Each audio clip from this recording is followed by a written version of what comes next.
A man walks into a bank with a gun. He steals $200,000. Sirens, news headlines, prison. Now imagine a second man. No mask, no weapon. Just a printer, cotton paper, and patience. He quietly releases $200,000 into circulation. No one notices. And that second man is treated as the bigger threat. Not morally, systemically, because robberies steal money. Counterfeiting changes what money is. And governments will forgive a lot of crimes before they forgive that. Right now, most countries barely worry about bank heists anymore. They happen, but they don't shake the economy. Counterfeiting does. Every year, governments spend hundreds of millions fighting fake currency that, in total value, is often smaller than a single major corporate fraud. So why the panic? Because a robbery is subtraction. Counterfeiting is multiplication. And multiplication breaks the illusion holding the financial system together. Money isn't valuable because of ink, metal, or paper. It's valuable because everyone believes the number printed on it means something consistent tomorrow. That consistency is the entire economy. Your salary works because prices stay predictable. Loans work because repayment has meaning. Savings work because time doesn't erase value. Now imagine fake bills enter circulation. At first, nothing happens. The grocery store accepts one.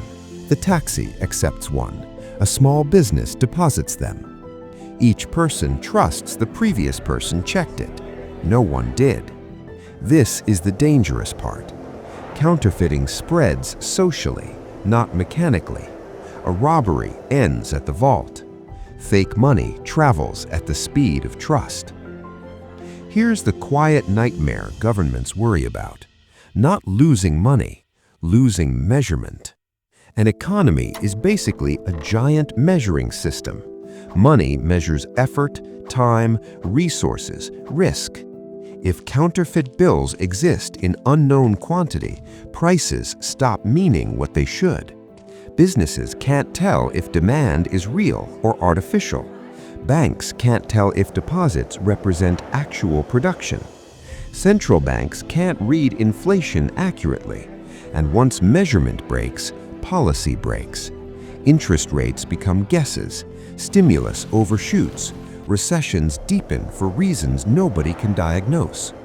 This isn't theory. In multiple countries, from post-war Europe to modern Venezuela, counterfeit currency didn't just cause inflation, it caused statistical blindness. Governments literally stopped knowing what their economy was doing. You can fight thieves, you cannot govern uncertainty. Now here's the irony. Most modern money isn't even physical anymore. Over 90% exists as numbers in databases. Yet governments still obsess over paper notes, because paper is the anchor. If physical currency loses credibility, digital balances inherit the doubt. If $1 bill might be fake, why trust a digital dollar you can't touch? Confidence collapses upward. Banks rely on belief more than reserves, and belief is fragile. Robberies create fear. Counterfeiting creates suspicion. Fear passes, suspicion lingers. When suspicion spreads, people change behavior. They hold cash less. They transact slower. They verify more. They hoard alternatives. Economic speed drops. Growth slows without a single factory closing. This is why penalties for counterfeiting are often harsher than violent theft. Not because a fake bill hurts more than a gun, because it attacks the shared hallucination that makes cooperation scalable between strangers. Money only works because we don't think about it. Counterfeiting forces everyone to think about it.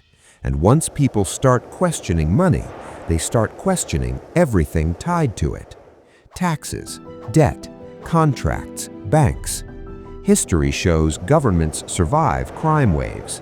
They struggle to survive trust erosion. Here's the uncomfortable truth. Counterfeit money isn't dangerous because they steal wealth. They're dangerous because they reveal wealth might be a consensus, not a substance. A robbery proves security failed. Counterfeiting proves reality might be negotiable. And a financial system built on belief cannot tolerate people testing the edges of belief. So the real question isn't why governments fear counterfeit money more than robberies.